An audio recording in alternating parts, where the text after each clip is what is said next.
calm down. Now then.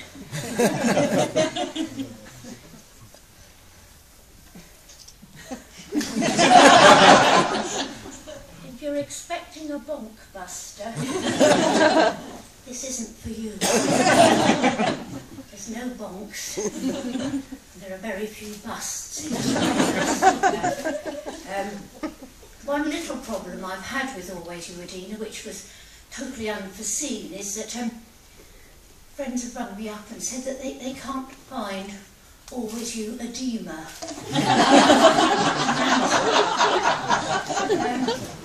Which, you know, rather translates into Always You, an excessive accumulation of fluid tissue. Which is still a win-win situation for me, because I can always go place. Well, I can either go somewhere and talk about the novel, or I can talk about my swollen ankle. All is not lost.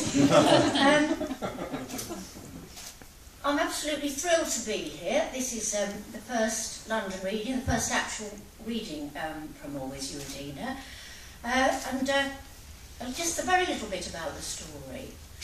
It's set in Birmingham in the 1960s, and the heroine is Bonnie, and she's 10 years old. There's another section where she looks back on her life when she's older, but basically she has heroines, and her heroines are Joanna Bayliss, the most popular girl in her school, who doesn't like her at all, but I think, you know, we've all been through that.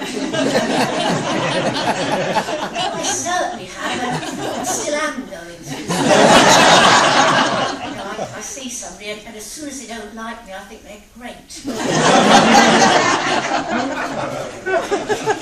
It's not been a happy life.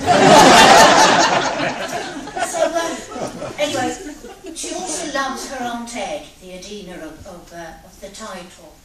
And this little piece I'm going to read is where, for the first time, she realises she sees her Aunt Ed as not quite the wonderful person she'd imagined her to be. It's Bonnie's 11th birthday. Her Aunt Ed had come with her husband, Uncle Brian, and Bonnie's cousin Susan. They've come to the birthday party. Now, this is set in Birmingham, working class Birmingham in the 60s. Bonnie has told her cousin Susan that she could fly. Which is also, has anybody ever told anybody they could fly? Well, what always happens is if you tell someone you can fly, they'll test you. And Susan tests Bonnie by pushing her down the stairs. So this is just after this. It's evening and they come upstairs. I hadn't said a word to Susan for almost 6 hours. Annoyingly, Susan had made no attempt to speak to me either. It wasn't very satisfying sending my cousin to Coventry if she didn't realise she'd been sent. Also, I had a niggling worry that perhaps she might have sent me to Coventry. As we changed into our pyjamas in my bedroom, I was almost ready to say something, just so she might be forced to say something back, and then I might get my chance to snub her. "Does your bum ache?" Susan asked, which was so surprising I immediately answered, "Yes, it does." She climbed into the put-you-up bed. "Sorry, but you did say you could fly. You know, Bonnie, your bedroom's so much nicer than mine." This time I was surprised into saying, "Do you think so?" "Of course." She settled herself against a pillow and studied my room. "I just like it a lot." Her voice wasn't quite her usual confident one. Not envious either, more sad, as if she was missing out on something. I removed Susan from Coventry and got into my bed. "What did you think of my birthday party?" I asked. Well, it wasn't what I'd call a proper birthday party. Why weren't there any paper hats or a birthday cake? The ice sponge was my birthday cake. But nobody even sang happy birthday. "They forgot," I said. "Do you think your mum was very bored?" "I expect so," she said. "Why does your mum look so miserable?" "I don't know. Gran's friend Miss Venables didn't say much, but she gave me 10 shillings. "Did she? I thought she looked like she got a stick stuck up her bottom. We both giggled.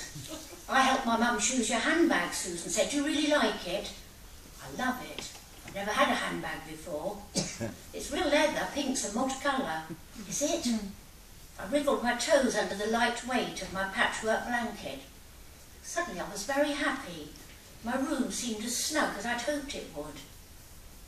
Bonnie, Susan said, can you really fly?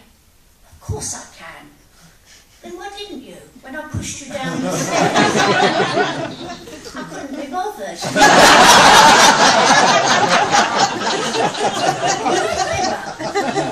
I ignored her. Suddenly her head and shoulders appeared over the side of my bed. You can't fly, can you? She started tickling my neck under my ear. The door opened. Mum said, Susan, get back into bed. I can't sleep, Auntie Eileen. Bonnie's making me laugh. Bonnie, pack it in, it's getting late. Are my mum and dad still here, Susan said. They'll be off in half an hour, and if you're not asleep by then, they can take you with them. That's not a bad idea, Susan said. Don't be cheeky. Susan climbed back into the put-you-up bed and Mum closed the door. We listened to her retreating footsteps. Downstairs, as she went into the front room, there was a burst of conversation and laughter. For a few minutes we lay quietly. Had Susan fallen asleep? I held my breath and waited. Then out of the orange gloom came a low, saucy voice, more like Aunt Ed's than Susan. What are you waiting for, Bonnie? What do you mean? Why don't you come into my bed? Your bed's uncomfortable. Then shall I get in with you? Silence stretched between us before I heard her quietly pushing back the covers and moving stealthily across the floorboard between us. What are you waiting for? She said again, her breath warm against my face. I don't understand, I said. She put her hand on the waistband of my pyjamas and stretched the elastic. Then she let go so that it snapped against my skin. That's what my mum says to my dad, she said. They think I'm asleep. Mum opens his bedroom door and says, what are you waiting for?